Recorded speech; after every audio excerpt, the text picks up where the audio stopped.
Alright, well the old mailbox has been sitting broken all summer, so I'm gonna go take a look at it, fix it up. Hopefully it lasts for the whole winter and more. Our mailbox has been holding in place with a metal T-post and some bungee cables ever since it got hit by the snowplow the last time. If you live in the country like we do and get a lot of snow, I'm sure you might be familiar with getting your mailbox hit from time to time and might be looking for a better solution like we were. When you do a Google search for a plow-resistant mailbox, you'll find a metal version that you see on the highways all over Minnesota and Wisconsin, and you'll also find what I went with, which is called the Postal Pivot, and it's a hardware kit and instructions to do a DIY version out of wood that, in my opinion, adds more curb appeal and has a little more character than the metal ones. The first step is to dig a hole for your post or for a concrete foundation that you can make using a sono tube like we'll be doing today. I dug this by hand with a post hole digger, and it took about 20 minutes. The U.S. Postal Service's website has guidelines for placement to help determine the height and setback from the road for your mailbox, as well as a list of materials to build the post with. So definitely check that out before digging. And of course, you'll want to call and have your utilities marked if you haven't already, so you don't hit an electrical wire or gas line. Comment below, let us know what sort of setup you've done for your mailbox out in the country, and let us know how it's worked. If you find the video helpful, please consider subscribing and giving the video a thumbs up. Here's a quick look at it. I'm about probably 2 feet down, so got some more to go. All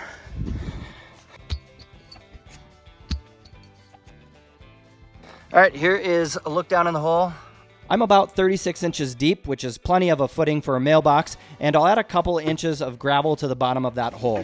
I'm using a 10-inch diameter sono tube that's going to be more than enough surface area to mount a 4x4 post to, and you could use an 8-inch sono tube if you'd prefer. The top of the pillar will be a couple inches above ground level, so measure and cut the sono tube accordingly.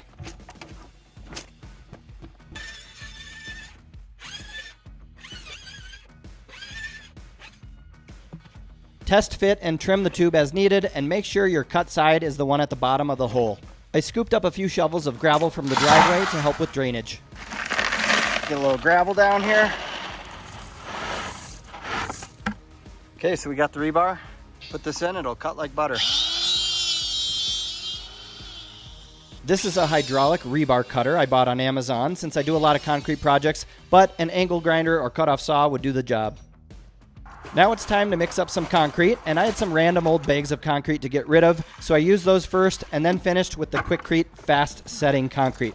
The fast setting concrete sets up quickly so you can tackle the project in a weekend, but it still has plenty of working time. Always wear a mask or a respirator when mixing concrete. A basic mixing tub and a shovel or a hoe will make quick work of mixing that concrete. Before putting in the tube, I put in 3 or 4 scoops of concrete to sort of mushroom out at the bottom of the hole and provide a little more stability. Set the sono tube in place and then check that it's plumb and level. You could certainly use stakes and support boards to help hold it, but this time I'm just going to plumb it as I go by backfilling the outside of the tube with some dirt. Now's a good time to add 3 or 4 sticks of 1/2-inch rebar to help reinforce that concrete. Make sure it's about 4 inches or so down from the top so your post base screws won't hit it in a later step. Adjust the rebar and the tube if they shift, and then use the end of a shovel or some scrap rebar to sort of vibrate the concrete to remove voids. Backfill around the tubes as you go to ensure that that tube stays plumb and level.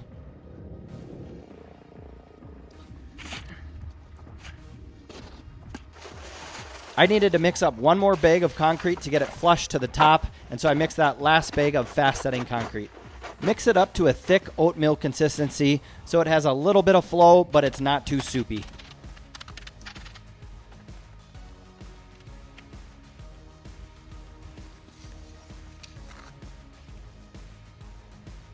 Use a trowel or a float to screed and level that top.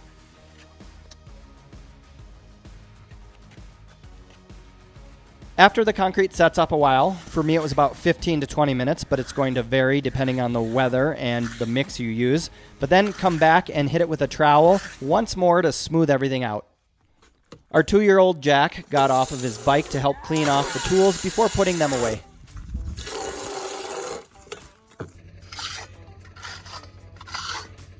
I ran out to the post one more time to take a look at it before the sun set, and as you can see, it was already starting to get hard. Another beautiful day out here in October, and let this set overnight. And I'm just going to use a razor blade and cut off the cardboard top here.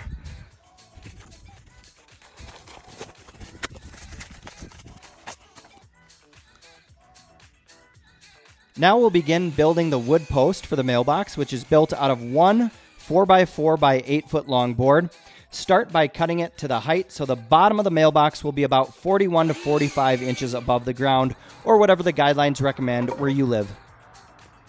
There are lots of options to go with for mounting a wood post to the concrete, so find a bracket that looks nice and that provides plenty of support.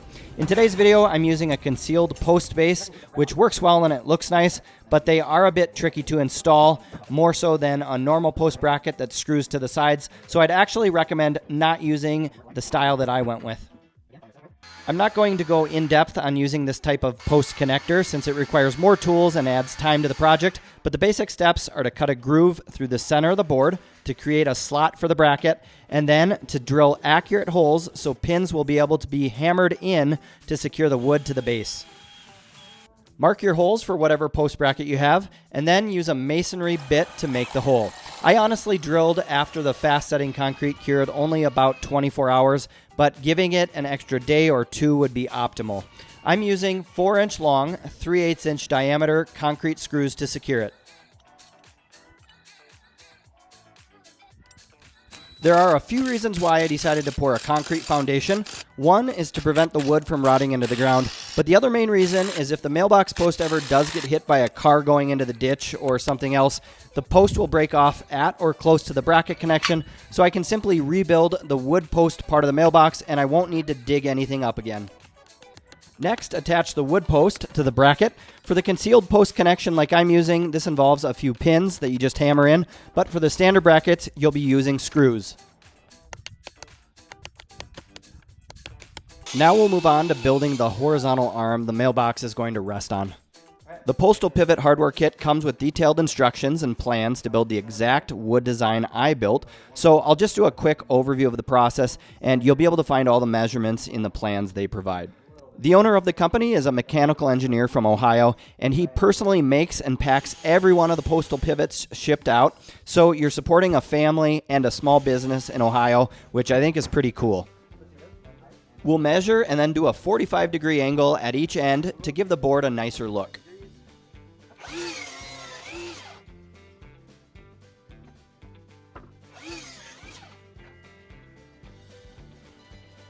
Then we'll measure back a little ways for the hole that will connect the post hardware to the arm. The next step is to cut the tether block to length. Then we'll measure in and drill a hole for the eye bolt, which has a cable to connect the arm and to help with the swing function. We'll also pre-drill for holes that we'll put some screws in once we connect it to the wood post. Mark where to make your 45-degree angles at each end, and then make the cuts on a miter saw.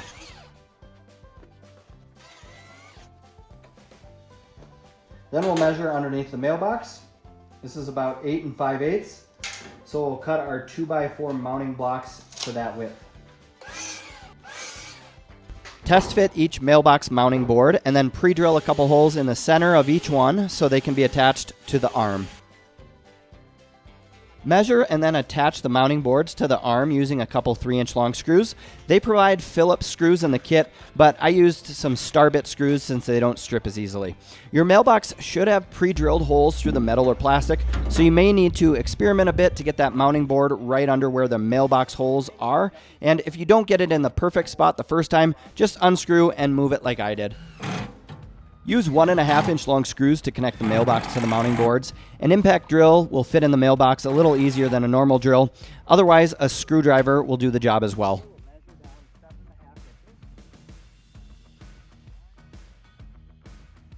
Measure down from the top of the post and then connect the short tether board to the post using 3-inch long screws. Find the center, and then we'll drill 4 inches down with a 7/16 inch bit.